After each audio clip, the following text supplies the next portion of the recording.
नमस्कार, आप देख रहे हैं परमार्थावास।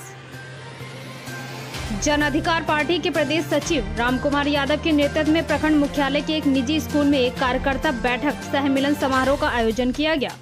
इस बैठक में मुख्य अतिथि पार्टी के जिला अध्यक्ष सह प्रदेश अध्यक्ष नूतन सिंह, प्रखंड अध्यक्ष बिल्टू यादव एवं प्रदेश उपाध्यक्ष देवराज अर्श उर्फ अजीत बिहारी थे। बैठक में कई पंचायतों से जुड़े विभिन्न मुद्दों को उजागर किया गया। बैठक में सर्वप्रथम जिला अध्यक्ष सह प्रदेश अध्यक्ष नूतन सिंह ने कहा कि जिले भर में बाढ़ से प्रभावित जनता के हित में आवाज उठाती रही हूं। उन्होंने इशारा करते हुए कहा कि हमेशा से गैलाड प्रखंड सहित जिले के समस्त पंचायतों की जनता के साथ सौतेला व्यवहार किया गया है, साथ ही मूल अधिकारों से दूर रखा गया है। आइए चलते हैं हमारे संवाददाता सविता नंदन कुमार के साथ, देखते हैं उनकी एक खास रिपोर्ट को।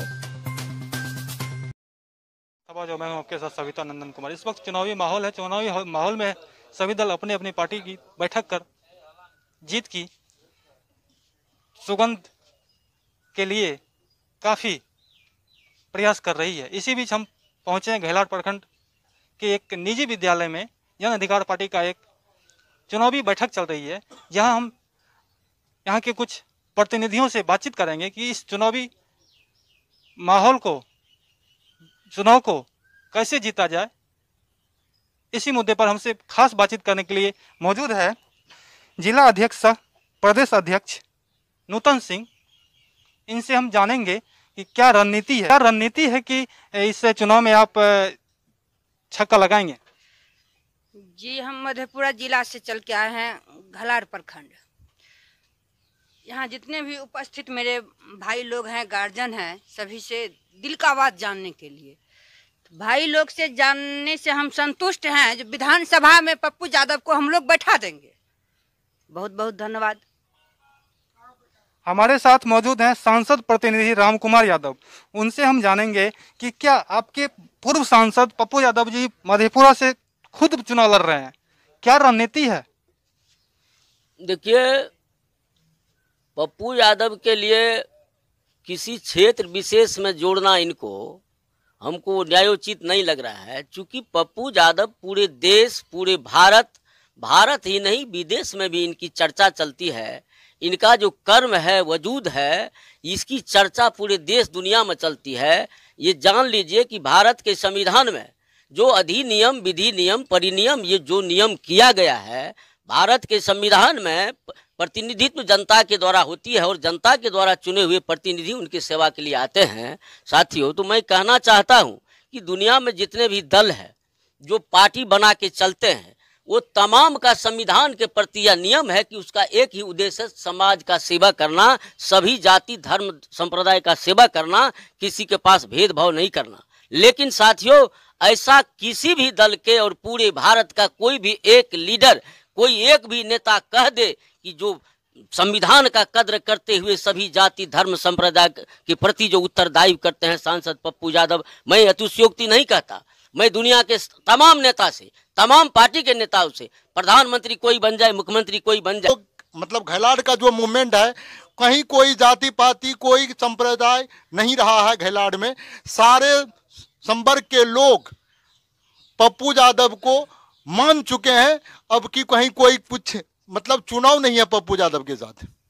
त्रिकोणीय मुकाबला देखा जा रहा है, इसको आप कैसे देखते हैं? कहीं भैया मुकाबला है ही नहीं, कहीं कोई आज फिक्स है पप्पू यादव फिक्स नहीं है। इसको भगवान भी आके रोक नहीं सकता है।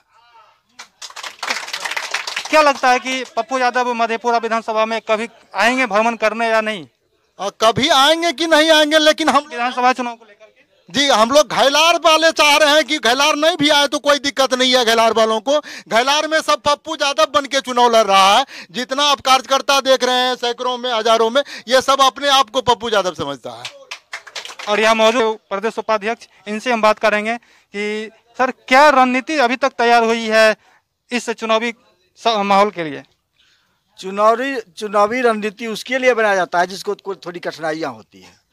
अपने आप में इस विधानसभा का जितने युवा बुजुर्ग हैं, सभी कोई गार्जियन पप्पू यादव का माने हुए हैं, पप्पू यादव के गार्जियन बने हुए हैं। कोई भाई बने हुए हैं, कोई भतीजा बने हुए हैं, कोई बहन बने हुए, कोई भाभी बने हुए हैं। इसलिए कोई की दिक्कत नहीं है। रणनीति बनी हुई है और सभी आदमी एक एक पप्पू यादव है और पप्पू यादव बन के काम कर रहे हैं। इसलिए कोई रणनीति उन्नीति नहीं, एकदम सब पप्पू यादव है और सब पप्पू यादव उम्मीदवार बन के चुनाव लड़ रहा है।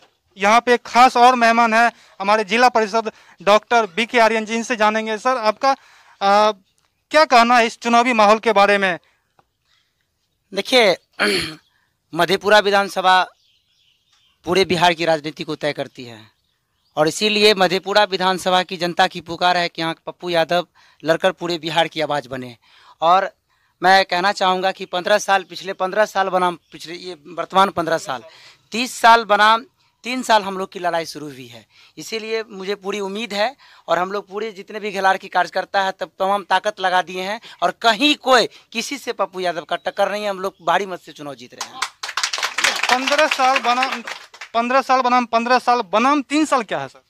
देखिए, 15 साल जो लालू यादव की सरकार रही है और 15 साल जो नीतीश कुमार का सरकार है, जो 15 साल नीतीश कुमार का सरकार है वो अशिक्षा का सरकार रहा है, गरीबी की सरकार रहा है, गरीब को लूटने का काम किया गया है, शिक्षा व्यवस्था को बर्बाद करने का काम किया गया है और गरीब जो पूरे बिहार का जो गरीब है, मजदूर है, जो दिल्ली पलायन कर रहा है, उसके खिलाफ आज तक उन्होंने आवाज़ उठाने का काम नहीं किया है।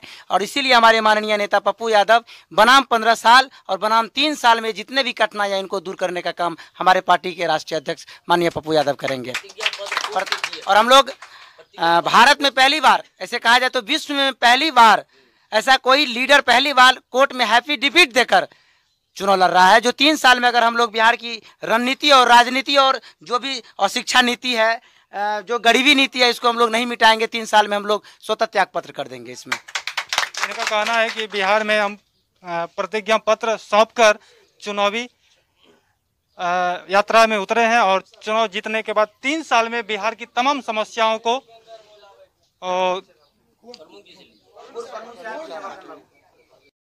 हम लोगों का कोशिश यही रहेगा, मात्र अपने प्रयास से 1 वोट राजद का ले ले और 1 वोट जदयू का ले ले, मात्र 1 वोट। तो हमारे पास कितना वोट आ गया? 3 वोट आ गया। उन लोगों के पास कितना रहा? 2-2 वोट। तो निश्चित रूप से हर जगह हम लोग जीत सकते हैं। आपको क्या परेशानी हुई जो आप जदयू को छोड़ के फिर जन अधिकार पार्टी में आए? देखिए, हम खुद उम्मीदवारी का दावेदारी दिए थे और नीतीश जी से घंटों बातचीत भी हुई। मेरा टिकट फाइनल था जदयू में, लेकिन अंत में कौन गोल घटाल हो गया, पैसे की लेन देन हो या जो अंदरूनी मामला है वो हम नहीं जानते हैं। लेकिन ऐसा है जो नरेंद्र राव बहुत तरह से प्रभावित करके मुख्यमंत्री को टिकट अपने दामाद को दिला दिया और उसको यदि दिलाते, जैसे विजेंद्र भाई हमारे हैं जो वर्कर हैं, जो कार्यकर्ता हैं और जो जानते हैं पॉलिटिक्स को, वो तो ABCD खुद नहीं जानते हैं, अपने परिवार के बारे में भी नहीं जानते हैं। मैक्सिमम टाइम वो अपने ससुराले पर डिपेंड रहता है। तो वैसे व्यक्ति को उन्होंने दे दिया टिकट। इसी से सोचा नहीं, अब नीतीश जी भी जो है ना वो ठीक ठाक नहीं है, ये भी भटक गए हैं, इनका भी जो है तागा लटेर से छूट गया है, ये गुड्डी गिरने वाला है। इसीलिए हम सोचे नहीं, अब किसको चुना जाए। तो चुना जाए तो सर्वगुण संपन्न हमको पप्पू जी ही बुझाया, क्योंकि पप्पू जी एक न व्यक्ति है, न जाति है, न संप्रदाय है, ये एक विचारधारा है।